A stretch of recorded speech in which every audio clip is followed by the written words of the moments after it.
भाई लोगों बैकलैश होने वाला है और कोई हाइप नहीं है भाई, सच में कोई हाइप नहीं है। आई थिंक किसी को आइडिया भी नहीं है कि बैकलैश होने वाला है। महीने में एक पीपीवी होता है भाई, एक इवेंट होता है मेन इवेंट भाई। हर महीने भाई उसकी जो फील होती है वो अलग लेवल पर होती है कि हाँ भाई कुछ इवेंट आने वाला है और एक्साइटेड है भाई देखने के लिए। लेकिन इस बार कुछ नहीं भाई, क्योंकि भाई रेसलमेनिया के बाद हर बार ऐसी चीजें होती हैं कि फिर आगे इंटरेस्ट कम हो जाता है फैंस का। लेकिन इस बार तो भाई बिल्कुल ही मर चुका है भाई इंटरेस्ट है भाई वो बिल्कुल ही मर चुका है। कोई हाइप ही नहीं है, हाइप बिल्कुल मर चुकी है। क्योंकि भाई एक तो जितने भी बड़े बड़े सुपरस्टार्स थे वो इंजर्ड हो चुके हैं, इंजरी की वजह से सारे प्लान्स चेंज हो चुके हैं। और ऊपर से भाई काफी सारे जो बड़े सुपरस्टार्स है वो ब्रेक पर हैं, कुछ स्टोरीज की वजह से, तो कुछ भाई ऐसे ही छुट्टियां मनाने चले गए। तो काफी लोग जो है इंजरीज की वजह से बाहर हैं। और जो लोग बचे हैं भाई उनके नेता हैं भाई हमारे नेता रोड्स, और जो आजकल बोरिंग रोड्स के नाम से कुछ ज्यादा फेमस हो चुके हैं। तो अगर जैसा सब कुछ दिख रहा है ना भाई, अगर ऐसा ही चलता रहा, मतलब जैसा शो हमें दिख रहा है फिलहाल के टाइम पर कि बैकलैश का जो मैच कार्ड है वो जिस तरीके से हमें दिख रहा है, तो काफी ऐसा है कि भाई किसी को परवाह नहीं है कि क्या क्या होने वाला है। तो अगर ऐसा ही होता है वो, तो भाई ये नेता रोड्स की एरा का, यानी कि जो बोरिंग नेता रोड्स है उसकी एरा का एक पहला ही जो पीपीवी इवेंट होगा वो सबसे ज्यादा बोरिंग इवेंट होगा। बोरिंग नेता रोड्स अपने बोरिंग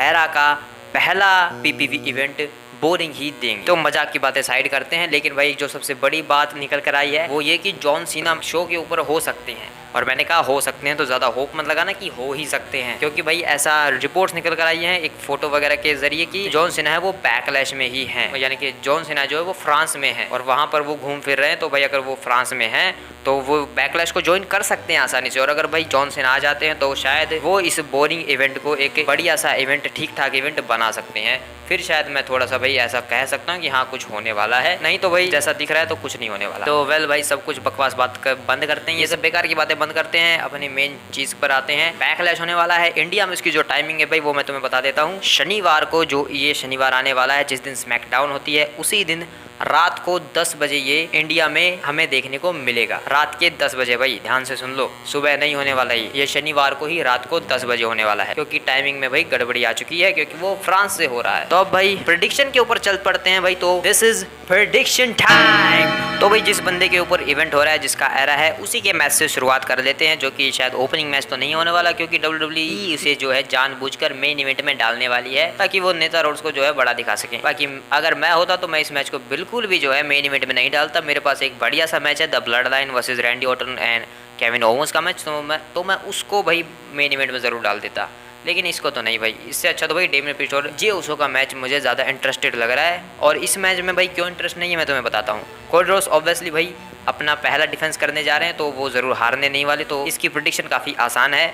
और एजे स्टाइल्स भाई वो जो है हर बार जो भी बंदा नया चैंपियन बनता है रेसलमेनिया में, तो वो हमेशा ही जो है पहले चैलेंजर होते हैं किसी भी नए चैंपियन के। वो रोमन रेंस के भी पहले कंटेंडर थे, वो जॉन सीना के भी पहले कंटेंडर थे, और वो जो है सेथ रॉलिंस के भी पहले कंटेंडर थे। तो जब से वो WWE में आए हैं, तो जो नया चैंपियन क्राउन होता है रेसलमेनिया में, उसके बाद जो है एजे स्टाइल्स जो है उसके पहले कंटेंडर होते ही हैं। और वहां पर भाई हर बार एजे स्टाइल्स हार जाते हैं। इस बार भी भाई वैसा ही लग रहा है कि एजे स्टाइल्स नंबर 1 कंटेंडर है और वो हारने वाले हैं। लेकिन अगर भाई कुछ बोल्ड ही प्रेडिक्शन करना हो तो काफ़ी हद तक पॉसिबल हो सकता है कि अगर तुम्हें एजे स्टाइल्स को जितवाना है, एक शॉकिंग चीज़ देनी है, बोरिंग रोड्स का एरा ख़त्म करना है, एक नया फिनोमिनल एरा स्टार्ट करना है, तो यहाँ पर जो है ओसी की मदद लेकर एजे स्टाइल्स इस मैच को जीत जाएं और नई चैंपियन बन जाएं, जो कि कहीं से भी होता हुआ नज़र नहीं आ रहा है।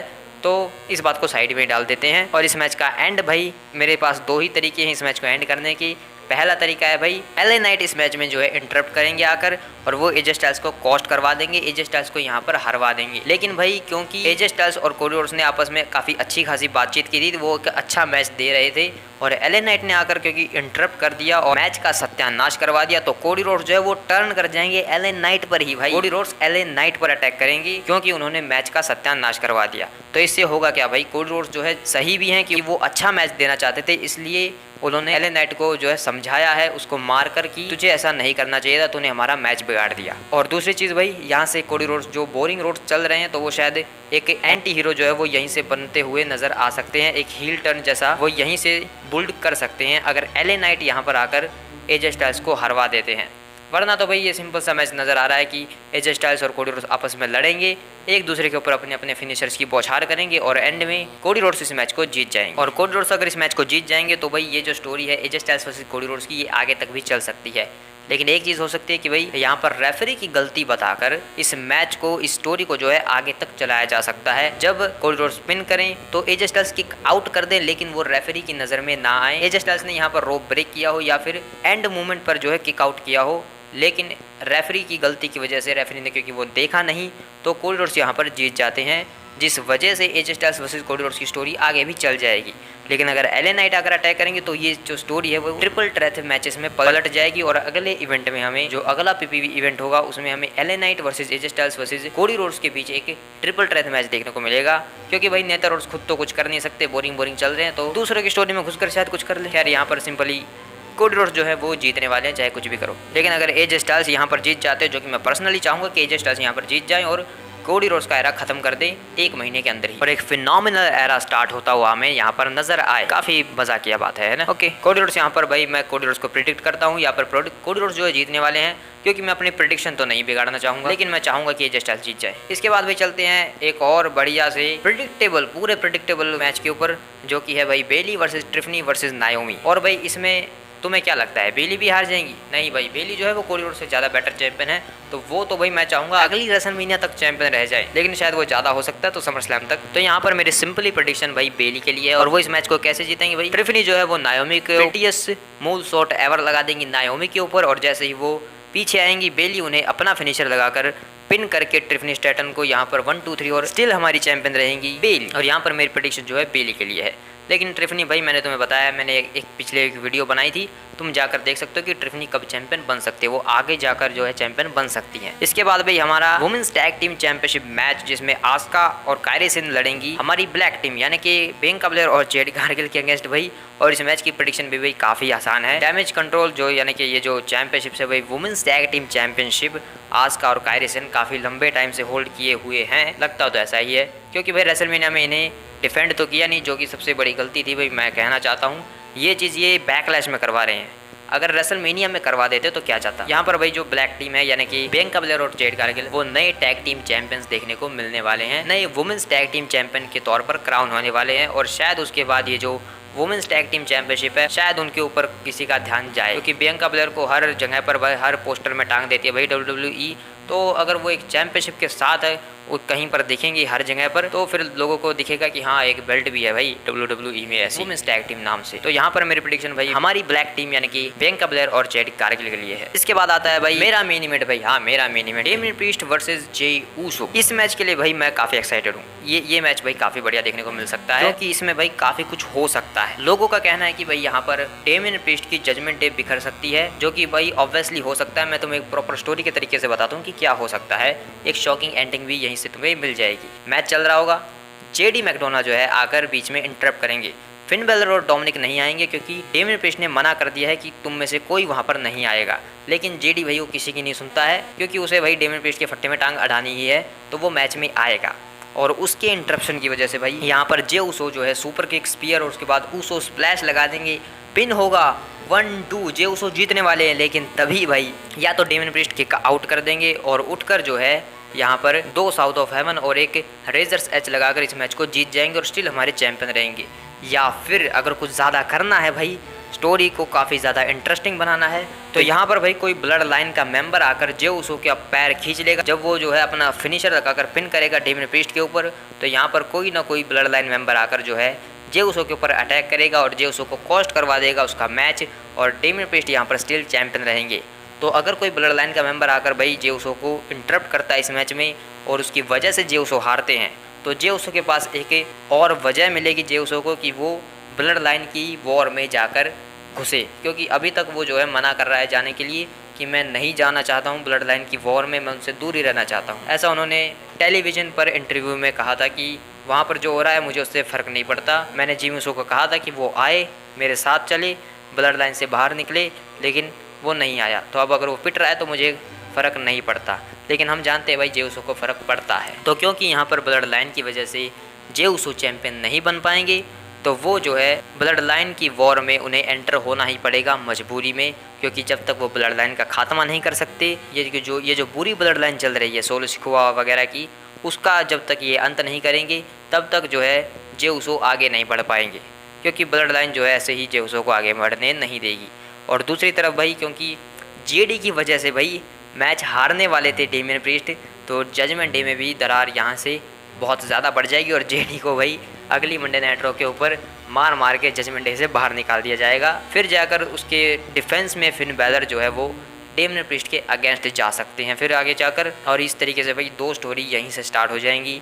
जे उसो जो है ब्लड लाइन की वॉर में इन्वॉल्व हो जाएगा और डेमियन प्रीस्ट जो है वो जजमेंट डे से अलग होकर एक अपना जो फेस एरा है उसको स्टार्ट करेगा और डेमियन प्रीस्ट जो है यहाँ से एक फेस टर्न कर लेंगे जजमेंट डे से अलग होकर। तो जजमेंट डे की वॉर और ब्लड लाइन की वॉर हमें यहाँ पर स्टैब्लिश होती हुई नजर आ जाएगी अगर ये चीज़ होती है। और यहाँ पर मेरी प्रेडिक्शन सिंपली डेमियन प्रीस्ट के लिए है।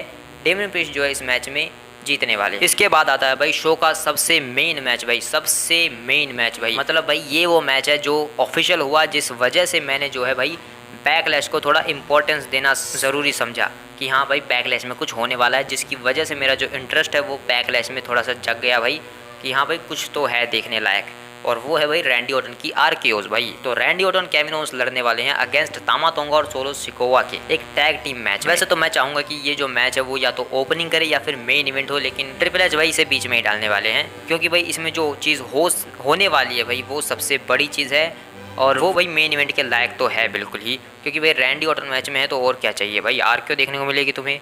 तो भाई सोशल मीडिया के ऊपर तो चीज़ें घूम रही हैं कि कोई बंदा जो है यानी कि जो ब्लड लाइन है सोलो सिकोवा और तामा तोंगा वो इन दोनों के ऊपर अटैक कर देंगे बैक स्टेज में, जिस वजह से एक बंदा इंजर्ड हो जाएगा जो कि मैं चाहूँगा भाई कि केविन ओवेंस इंजर्ड हो जाए। तो इसलिए तुम मान लो कि केविन ओवेंस इंजर्ड हो गए, रैंडी ऑर्टन भी हो सकते हैं लेकिन मान लो कि केविन ओवेंस हो गए तो ये फिर एक हैंडीकैप मैच स्टार्ट होगा सोलो सिकोवा तामा तोंगा वर्सेस रैंडी ऑर्टन के बीच। और यहाँ पर काफ़ी सारे रूमर्स निकल कर आए हैं कि तामा तोंगा का भाई एक भाई है, उसका नाम मुझे नहीं पता लेकिन वो भी सामा तोंगा मान लो तुम, ठीक है, तो है भाई कोई, और वो जो है रैंडी ऑर्टन को ज्वाइन करेगा इस मैच के अंदर और फिर वहाँ से हमें तामा तोंगा और उसके जो भाई है भाई उसका सगा भाई, जैसे जे वर्सेस जिमी है भाई वैसे ही तामा तोंगा और उस वाले टोंगा के बीच यहाँ से स्टोरी स्टार्ट होगी और यहाँ पर हमें 2 ब्लड लाइन बनती हुई नजर आ जाएंगी, यानी कि एक फेस ब्लड लाइन और एक हील ब्लड लाइन, और जिसको भाई आगे चलकर जे और जिमी ज्वाइन कर लेंगे उस वाले तामा तोंगा के जो भाई आया है उसको, और वहाँ पर एक फेस ब्लड लाइन होगी और यहाँ पर सामने एक हील ब्लड लाइन होगी जिसमें बाद में जेकब फाटू भी इसको ज्वाइन कर लेंगे और इस तरीके से भाई एक 6 मैन टैग टीम मैच आगे चलकर हमें देखने को मिल सकता है। तो भाई ये चीज़ हो सकती है, ये सिर्फ सोशल मीडिया के ऊपर घूमती हुई चीज़ें, लेकिन जो मैं तुम्हें बताऊँ जो चीज़ मुझे लगती है कि क्या हो सकती है इसकी मैच की एंडिंग, तो सिंपली ये मैच स्टार्ट होगा क्योंकि मैं नहीं चाहता कि भाई, क्योंकि ट्रिपल एच के एरा में हमने देखा नहीं है कि ऐसा कि मैचेस को जो है ख़राब कर दिया जाए, और वो भी भाई इतना बड़ा मैच जिसमें केविन ओवेंस और रैंडी ऑर्टन इन्वॉल्व हैं और ऊपर से ब्लड लाइन की स्टोरी।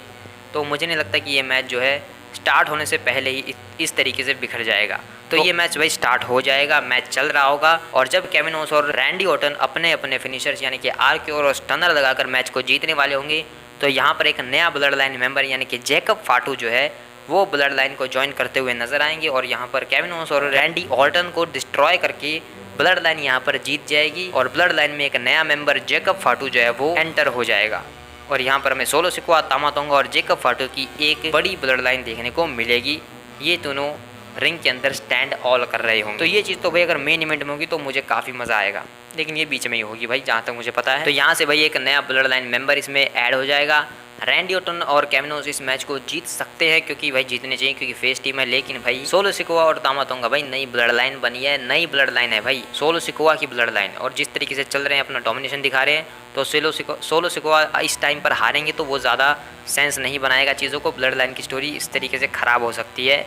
तो यहाँ पर एक नया ब्लड लाइन मेंबर ज़रूर ऐड होना चाहिए और सोलो सिकोवा और तामा तोंगा इस मैच को जीत जाएंगे इस तरीके से। तो मेरी प्रेडिक्शन यहाँ पर सोलो सिकोवा और तामा तोंगा के लिए है। वेल ये सब तो है भाई मैचेस में क्या होगा, मैचेस किस तरीके के होंगे, लेकिन अब बात कर लेते हैं रिटर्न्स की भाई। तो यहाँ पर भाई सिंपली मैंने तुम्हें स्टार्टिंग में ही बता दिया कि जॉन सीना वहाँ पर हैं, तो जॉन सीना का हमें यहाँ पर देखने को मिल सकता है कि वो शो के बीच में एक बार आ जाएँ तुरु करके और अपना एक छोटा सा प्रोमो कट करके और किसी को ए लगा कर चले जाएं भाई, और क्या। लेकिन सोचो जो मैंने कहा कि भाई केविन ओवेंस को जो है इस मैच से साइड कर दिया गया है और अब ये मैच हैंडीकैप हो रहा है, यानी कि जो सोलो सिकोवा, तामा तोंगा और रैंडी ऑर्टन का मैच है एक हैंडीकैप मैच बन चुका है। रैंडी ऑर्टन उसमें अकेले हैं तो जॉन सीना उनको ज्वाइन कर ले, है ऐसा भी तो हो सकता है ना भाई। हाँ अगर जॉन सीना आ रहे हैं तो हो सकता है भाई, ये भी हो सकता है अगर जॉन सीना आ रहे हैं तो इस तरीके से वो ज्वाइन कर सकते हैं शायद रैंडी ऑर्टन को, और जब वो ये हैंडीकैप मैच अगर हो जाता है तो रैंडी ऑर्टन को शायद जॉन सीना भी ज्वाइन कर सकते हैं यहाँ पर, और फिर तो शायद जॉन सीना और रैंडी ऑर्टन जीत ही जाएंगे। लेकिन छोड़ो, ये बकवास चीज़ है, इसको साइड करो। तो जॉन सीना का भाई होप मत रखो कि आ सकता है, ऐसा सिर्फ रूमर है कि हाँ भाई वो वहाँ पर है तो वो आ सकता है, ठीक है। लेकिन जो पक्का आ सकता है भाई, जिसका आने का सेंस बनता है, सब कुछ भाई सेटअप हो चुका है, सब कुछ सेट है भाई। जब ये शो ख़त्म हो रहा होगा तभी अचानक से सारी लाइट्स ऑफ हो जाएंगी और हमें देखने को मिलेगा अंकल हाउडी का रिटर्न, और हमें वहाँ पर अंकल हाउडी की अपीयरेंस फील होगी कि हाँ भाई अंकल हाउडी आ चुका है। और उसी के साथ भाई हो सकता है एरिक रोवन भी आए, और प्लस एलेक्सा ब्लिस भी हमें बैकलैश फ्रांस में ही रिटर्न करते हुए नज़र आ सकती है भाई। तो भाई ये चीज़ तो कंफर्म है कि अंकल हाउडी जो है वो बैकलैश में ख़त्म होने के बाद, बैकलैश जब बैकलैश एंड हो रहा होगा, सारे मैचेस ख़त्म हो चुके होंगे, सब कुछ जो है रैप अप होने वाला है, लेकिन तभी वहाँ पर लाइट्स ऑफ होंगी और अंकल हाउडी का रिटर्न हमें देखने को मिलेगा। तो भाई एलेक्सा ब्लिस, एरिक रोवन, उन सब का तो वो क्योंकि साइड कैरेक्टर है स्टोरी में, तो उनका तो पता नहीं, लेकिन अंकल हाउडी वो ज़रूर यहाँ पर रिटर्न कर लेंगे। और अगर रिटर्न नहीं करेंगे तो कुछ ना कुछ स्पेशलिटीज़ हमें यहाँ पर ज़रूर देखने को मिल सकता है। कोई एक मेगा QR कोड जिसमें काफ़ी बड़ी इन्फॉर्मेशन हो अंकल हाउडी और उनकी स्टोरी से रिलेटेड। लेकिन भाई अंकल हाउडी के रिटर्न से बड़ा शायद कुछ नहीं हो सकता। तो हाँ भाई, ये चीज़ तो होनी ही चाहिए बैकलैश में, क्योंकि शायद बैकलैश को सेटअप ही इस तरीके से किया गया है।